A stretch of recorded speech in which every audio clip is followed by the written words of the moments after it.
इयत्ता 7वी इतिहास प्रकरण दुसरे शिवपूर्वकालीन भारत। शिवपूर्वकालीन राजसत्ता भाग 1 या पाठात आपण शिवपूर्वकालीन भारतातील विविध राजसत्तांचा अभ्यास करणार आहोत। या काळात भारतामध्ये विविध राजसत्ता अस्तित्वात होत्या। हा आहे शिवाजी महाराजांच्या आधीचा कालावधी। 8व्या शतकातील पाल हे बंगालमधील एक प्रसिद्ध घराणं होतं। पाल साम्राज्य दिसतंय तुम्हाला। या पाल सत्तेमध्ये राजा गोपाल, पाल घराण्याचा पहिला राजा हा गोपाल, याचं घराणं परंपरागत राजपूत जमीनदार अशा प्रकारचं हे घराणं होतं। याच्यामध्ये गोपाल नंतर धर्मपाल, देवपाल, महिपाल अशा प्रकारचे हे राजे होऊन गेले। त्यानंतर मध्य भारतात गुर्जर प्रतिहार यांची सत्ता जी आहे ही सत्ता आपल्याला दिसते। गुर्जर प्रतिहार या सत्तेने आंध्र, कलिंग, विदर्भ, पश्चिम काठेवाड, कनौज, गुजरात इथपर्यंत सत्तेचा विस्तार केला। आपल्याला दिसतंय की राजस्थान, त्यानंतर राजा हरिश्चंद्र, जोधपूर अशा प्रकारे, त्यानंतर नागभट्ट पहिला हे राजे या ठिकाणी होऊन गेले दिसतात। मध्य प्रदेश, राजस्थान आणि राजस्थानमध्ये या भागामध्ये ह्या सत्ता होत्या असं दिसतं। राजस्थान, जोधपूर, अवंती, मध्य प्रदेश हे भाग तुम्हाला दिसत आहेत। महेर भोज हा गुर्जर प्रतिहार राजवंशाचा सर्वात महान राजा असा हा महान राजा होऊन गेला दिसतो। गढ़वाल घराणं, परमार घराणं हे आपल्याला राजपूत घराण्यांपैकी ही दोन घराणी। त्यानंतर आहे राजस्थान, चव्हाण घराण्यातील पृथ्वीराज चव्हाण हा पराक्रमी राजा त्या ठिकाणी होऊन गेलेला दिसतो। उत्तर भारतातील ही घराणी आहेत। राजपूत घराण्यांमध्ये गढ़वाल घराणं आपण पाहिलं, परमार घराणं ही घराणी महत्त्वाची होती। त्यापैकी राजपूत घराण्यांपैकी चव्हाण घराण्यातील आपण हा राजा पाहिला, तो आहे पृथ्वीराज चव्हाण। अतिशय पराक्रमी राजा होता।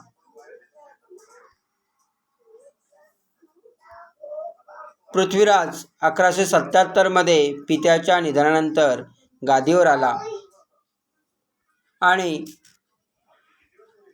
पृथ्वीराज स्वतःच एक अतिशय चांगल्यापैकी सेनापती होता, परंतु त्याच्यात राजकारणी जे होते, राजकारणी पुरुषाची नीतिकुशलता मात्र त्याच्यामध्ये नव्हती।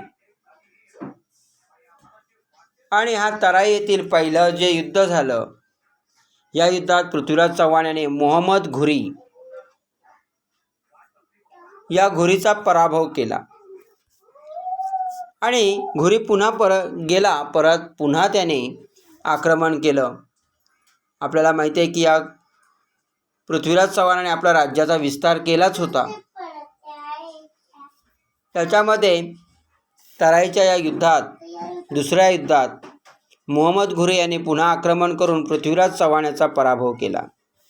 त्यानंतर आपण तामिळनाडूतील चोळ घराण्यातील राजराज पहिला आणि राजेंद्र पहिला हे राजे महत्त्वाचे होते असं आपण बघणार आहोत।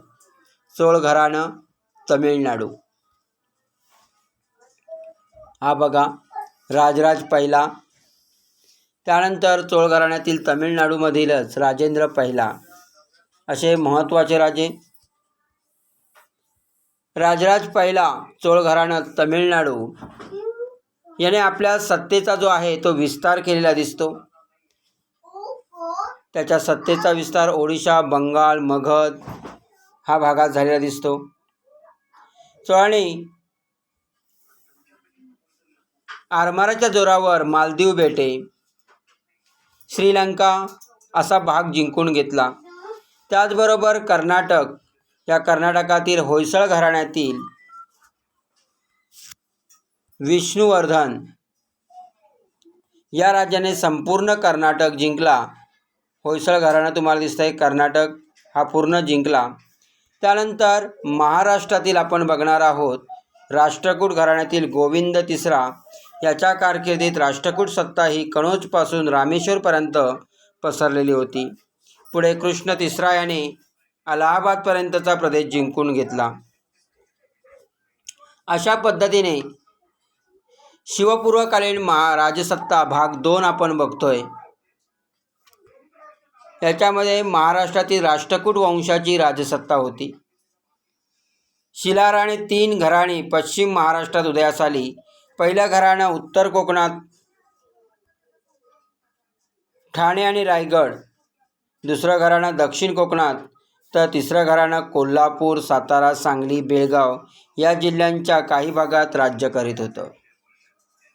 एक पराक्रमी राजा आपल्याला दिसतोय, पहिला गोविंद, ध्रुवराजा, तो ध्रुवराजाचा मुलगा होता. त्यानंतर गोविंद तिसरा. राष्ट्रकूट ही राजसत्ता आपण बघतोय, त्या सत्तेचा विस्तार होत गेला. कृष्ण तिसरा राष्ट्रकूट राजसत्ता याचा विस्तार करत त्याने रामेश्वर पासून कनौज, अलाहाबाद अशा आपल्या सत्तेचा विस्तार केला. त्याचबरोबर त्याच कालावधीत त्याने शिवपूर्वकालीन शेवटची वैभवशाली राजवट म्हणजेच महाराष्ट्रातील यादवांची राजवट आधी आपण पाहिलं ती राष्ट्रकूटांची राजवट. ठाणे रायगडचा भाग जो आहे तो तुम्हाला दिसतोय, ही त्यांनी मंदिरं बांधलेली दिसतात. आणि असा हा विस्तार होत होत त्यांनी जवळजवळ ठाणे, रायगड आणि अरबी समुद्राचा जो भाग आहे राजापुरी या ठिकाणी आपली सत्ता जी आहे ती वाढवलेली आपल्याला दिसते. रत्नागिरी, खारेपाटण ज्याला आज आपण म्हणतो, इथपर्यंत या सत्तेचा विस्तार होता. शिवपूर्वकालीन शेवटची वैभवशाली राजवट म्हणजे महाराष्ट्रातील यादवांची राजवट. यादव घराण्यातील तिसरा भिल्लम, पाचवा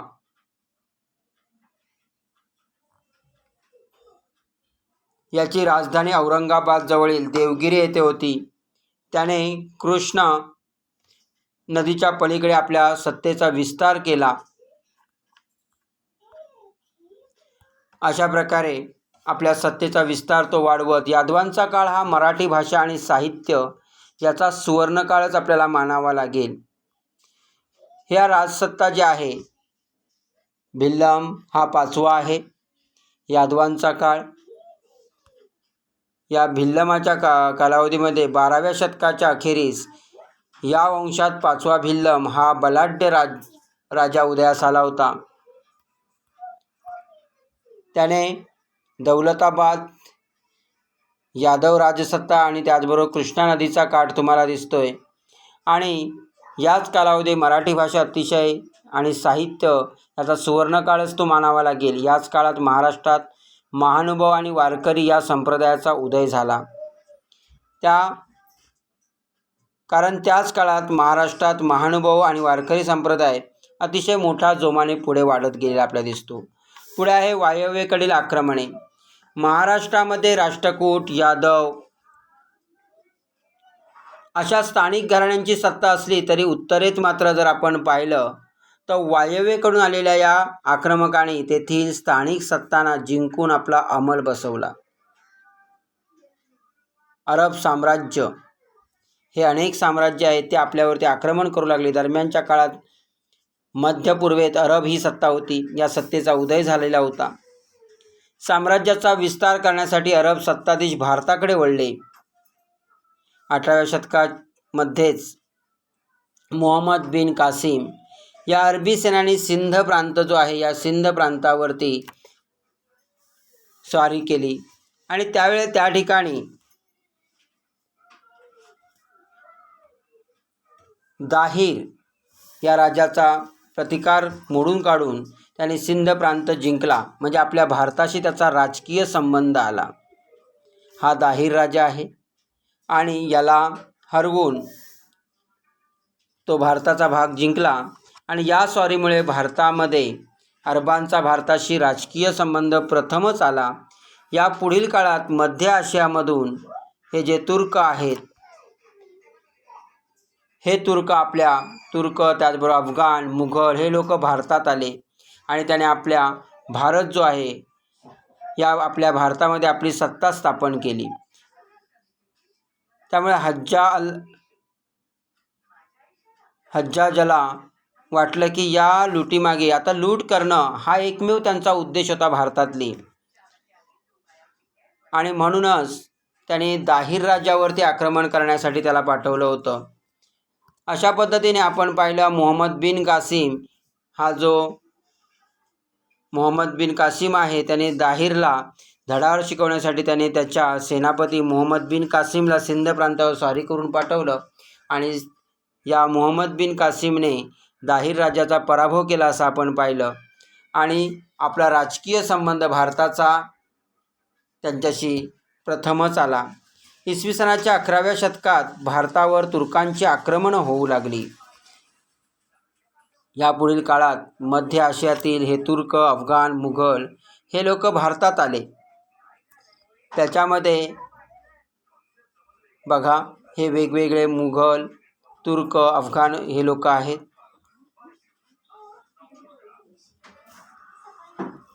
हा भारतामध्ये वायव्येकडून येणारे हे सगळे तुर्क, अफगाण आपल्या सरहद्दीत शिरत होते.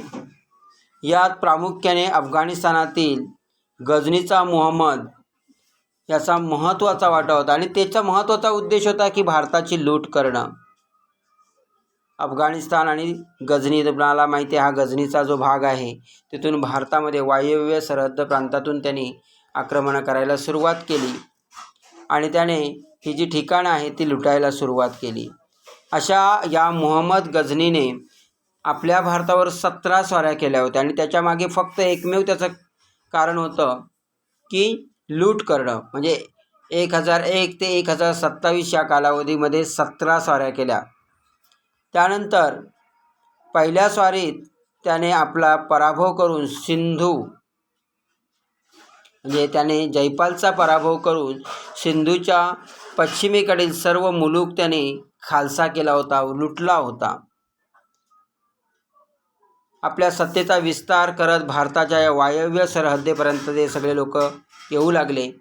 गझनीचा सुलतान तुम्हाला सांगितलं की मुहम्मद याने भारतावर अनेक अशा स्वाऱ्या केल्या. या स्वाऱ्यात त्याने काय केलं तर मथुरा, वृंदावन, कनौज, सोमनाथ येथील संपन्न मंदिरं लुटून तेथील प्रचंड अशा प्रकारची संपत्ती जी आहे त्याची लुटले आणि आपल्याबरोबर ते घेऊन गेले. बख्तियार खलजी याने या जगप्रसिद्ध नालंदा विद्यापीठातील समृद्ध ग्रंथालय जे होतं ते सुद्धा जाळून टाकलं. एवढी मोठी अपरिमित अशी भारताची हानी आपल्याला झालेली दिसून येते. त्यानंतर आपण जाणार आहोत उत्तरेकडील सुलतानशाही पाहण्यास.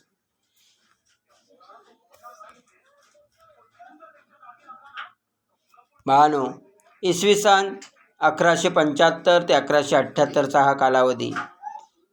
याच्यामध्ये घूर अफगाणिस्तान तुम्हाला दिसतंय. त्यामध्ये अफगाणिस्तानातील घूर येथील सुलतान मोहम्मद घोरी याने भारतावरती आक्रमणं केली. भारतातील जिंकून घेतलेल्या या प्रदेशाचा कारभार पाहण्यासाठी त्याने पूर्ण बराचसा प्रदेश जिंकला. कारण मोहम्मद घोरी आणि पृथ्वीराज चव्हाण यांच्यात 2 युद्ध झाली, मात्र घोरीचा याच्यामध्ये विजय झाला आणि हा कारभार जो आहे तो पाहण्याची जबाबदारी जी होती या कुतुबुद्दीन ऐबक याची त्याने नेमणूक केली आणि त्याच्यावरती ही जबाबदारी सोपवून तो पुढे इसवी सन 1206 मोहम्मद घोरीच्या त्या ठिकाणी मृत्यू झाला आणि मृत्यूनंतर ऐबकाने आपल्या प्रभुत्वाखाली भारतातील प्रदेशाचा कारभार स्वतंत्रपणे पाहण्यास सुरुवात केली. 1206 हा कालावधी आहे मोहम्मद घोरीचा मृत्यू. त्यानंतर हा सत्तेवर स्वतः आला, म्हणजेच ऐबक कारभार पाहू लागला. आणि स्वतंत्रपणे पाहण्यास सुरुवात केल्यानंतर ऐबक हा जर आपण पाहिलं तर हा मूळचा जो होता तो गुलाम, आणि गुलाम असून तो दिल्लीचा सत्ताधीश बनला होता. इसवी सन 1210 मात्र त्याचा मृत्यू झाला. हा कुतुबुद्दीन ऐबक याने त्याच्या कालावधीमध्ये हा कुतुब मिनार जे आहे ते बांधकाम सुरुवात केली. आपल्याला माहीत आहे का की कुतुबुद्दीन ऐबकानंतर अल्तमश, रझिया, बलबन, अल्लाउद्दीन खलजी अशासारखे, बघा हा आहे अल्तमश, त्यानंतर हे आहे रझिया सुलतान, त्याच्या पुढे आहे बलबन, नंतर आहे हा अल्लाउद्दीन खलजी, पुढे आहे मोहम्मद तुघलक, त्याच्यानंतर फिरोजशाह तुघलक, इब्राहिम लोदी, असे या सुलतानांनी भारतावरती राज्य केले. याच्यामधला इब्राहिम लोदी हा शेवटचा सुलतान आपल्याला माहिती आहे. त्याच्या काही स्वभाव दोष होते आणि याच्या स्वभाव दोषामुळे त्याला अनेक असे शत्रू निर्माण झाले. तुम्हाला चित्रात दिसतंय. पंजाबचा सुभेदार दौलत खान लोदी यांनी काबूल येथे मुघल सत्ताधीश एक होता, त्याचं नाव होतं बाबर, आणि बाबर जो होता यास इब्राहिम लोदी विरुद्ध पाचारण केलं, आणि या लढाईमध्ये हा जो आहे त्या बाबराला त्याने बोलावलं आणि इब्राहिम लोदीचा पराभव केला, आणि त्यामुळेच सुलतानशाहीचा शेवट होऊन इथे मुघलांची सत्ता जी आहे ती असह्यत आली. या वंशाने भारतावरती 300 वर्ष राज्य केलं. आपण याचा अभ्यास पुढे करणारच आहोत. पुढचं आहे विजयनगरचं राज्य. दिल्लीचा सुलतान मोहम्मद तुघलक याच्या कारकिर्दीमध्ये दिल्लीच्या मध्यवर्ती सत्तेविरुद्ध दक्षिणेमध्ये उठाव झाले. त्यातून विजयनगर आणि बहमणी अशी 2 प्रबळ राज्य अस्तित्वात आली. याच्यामध्ये आपण बघतोय हरिहर आणि बुक्क हे दक्षिण भारतातील दोघे हे भाऊ आहेत. दोघे दिसत आहेत बाजूला. दिल्लीच्या सुलतानशाहीच्या सेवेत ते सरदार म्हणून काम करत होते. त्यांनी मोहम्मद तुघलकाच्या काळात दक्षिणेत राजकीय अस्थिरतेचा, आता जी अस्थिरता होती याचा त्याने फायदा घेतला. फायदा घेऊन 1336 दक्षिणेत विजयनगर या राज्याची त्यांनी स्थापना केली. भारताच्या कर्नाटकातील हंपी ही या राज्याची राजधानी होती. म्हणजे तुमच्या लक्षात आलं असेल की हा जो हरिहर आहे हा विजयनगरचा पहिला राजा झाला. हरिहरानंतर त्याचा जो भाऊ आहे याचं नाव आहे बुक्क, हा सत्तेवर आला. बुक्क याने रामेश्वरपर्यंत आपल्या सत्तेचा विस्तार केला. आपला प्रदेश जो आहे तो त्याने अधिपत्याखाली आणला. त्याने धार्मिक, साहित्यिक या गोष्टीला प्राधान्य दिलं. वेदांत आणि संस्कृत वाङ्मय जे आहे ते याच्याच कालावधीमध्ये त्याचा विकास झालेला दिसून येतो. त्याचबरोबर साहित्य, विज्ञान या सगळ्या गोष्टीचा याच्यामध्ये वाढ झालेली आपल्याला दिसून येते. असा बुक्क आणि हरिहर याची आपण माहिती घेतलेली. त्यानंतर आहे तो म्हणजे कृष्णदेवराय. विजयनगरचा कृष्णदेवराय इसवी सन 1509 विजयनगरच्या गादीवर आला. त्याने विजयवाडा आणि राजमहेंद्री हे प्रदेश जिंकून आपल्या राज्याला त्याने जोडले.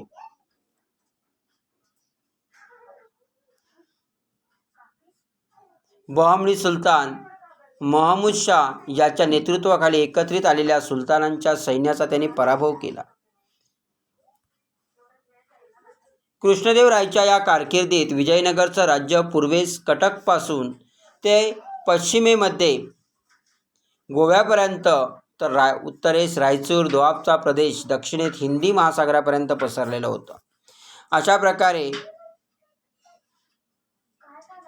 कृष्णदेवरायाने आपल्या सत्तेचा विस्तार केला. अशा या कृष्णदेवरायाचा 1530 मृत्यू झाला. परंतु कृष्णदेवरायाविषयी जर आपण पाहिलं तर कृष्णदेवराय हा अतिशय विद्वान होता. त्याने तेलुगू भाषेमध्ये आमुक्तमाल्यदा हा राजनीतीविषयक ग्रंथ लिहिला. त्याच्या कारकिर्दीत विजयनगरमध्ये 1000 राम मंदिर, त्याचबरोबर विठ्ठल मंदिर याचं बांधकाम झालेलं आपल्याला दिसून येतं. कृष्णदेवरायानंतर विजयनगरच्या राज्यास मात्र उतरती कळा आली. आजच्या कर्नाटक राज्यातील तालिकोट येथे एकीकडे आदिलशाही, निजामशाही, कुतुबशाही, बरीदशाही आणि दुसऱ्या बाजूला विजयनगरचा राजा रामराय यांच्यात इसवी सन 1565 लढाई झाली. या लढाईत त्याचा पराभव झाला. त्यानंतर विजयनगरचं राज्य मात्र संपुष्टात आलं. पुढचं राज्य आहे बहमणी राज्य.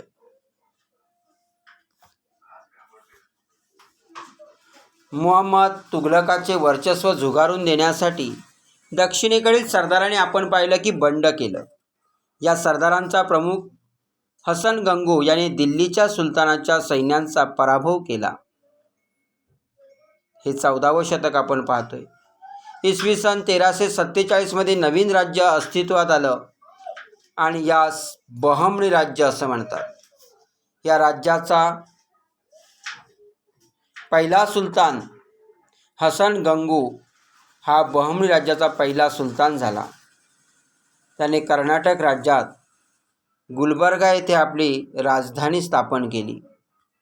अशा प्रकारे आपण हसन गंगू बहमन शाह आणि त्याची राजसत्तेची माहिती घेतली. राज्यात सर्वत्र स्थिर स्थावर करून त्याने स्थानिक बंड जी आहे ती शमवण्याचा प्रयत्न केला. याच्यानंतर महमूद गावान याविषयी आपण माहिती घेऊया. हा बहमणी राज्याचा मुख्य असा वजीर होता, उत्तम प्रशासक होता.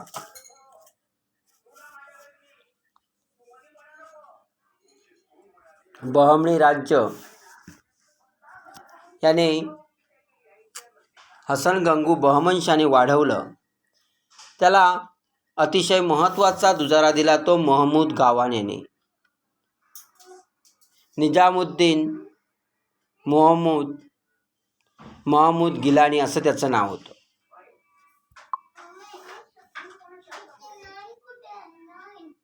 गावा इराण या भागातून आलेला हा. त्याने बहमणी राज्यास आर्थिक सामर्थ्य प्राप्त करून दिलं. सैनिकांना जहागिरी देण्याऐवजी रोख पगार देण्यास त्यांनी सुरुवात केली. सैन्यामध्ये शिस्त आणली. जमीन महसूल जो आहे त्या व्यवस्थेत सुधारणा केली. बिदर येथे अरबी फारसी विद्यांच्या अभ्यासासाठी त्यांनी मदरसा स्थापन केल्या. मदरसा म्हणजे मशीद. पूर्वी अशा प्रकारचं या आपल्याला पाहिलं की हे साहित्याची त्याला आवड होती. त्याने मदरसा जे आहे त्या मस्जिदी वगैरे त्याच्यामध्ये त्यांनी शाळा सुरू केल्या. म्हणजेच महमूद गावानंतर बहमणी सरदारांमध्ये गटबाजी वाढीस लागली आणि विजयनगर बहमणी राज्यातील संघर्षाचा बहमणी राज्यावर प्रतिकूल परिणाम झाला. आणि या प्रतिकूल परिणामाचा म्हणजेच काय तर बहमणी राज्याची शकले झाली, म्हणजे तुकडे झाले. विविध प्रांतातील अधिकारी अधिक स्वतंत्रपणे वागू लागले, स्वतंत्र वृत्तीने वागू लागले. त्यांच्यात गटबाजी वाढली. बहमणी राज्याचं विघटन झालं आणि त्यातून आपापल्या पद्धतीने त्यांनी स्वतःच्या अधिकाराची क्षेत्र निर्माण केली. वराडची इमादशाही, बिदरची बरीदशाही, विजापूरची आदिलशाही, अहमदनगरची निजामशाही व गोलकोंड्याची कुतुबशाही अशी बहमनी राज्याची 5 शकलं पडली. आणि अशा प्रकारे आपण इथे त्या शिवपूर्वकालीन भारताची माहिती घेतलेली आहे. पुढची मुघल सत्ता जी आहे ते पुढच्या भागात बघूया.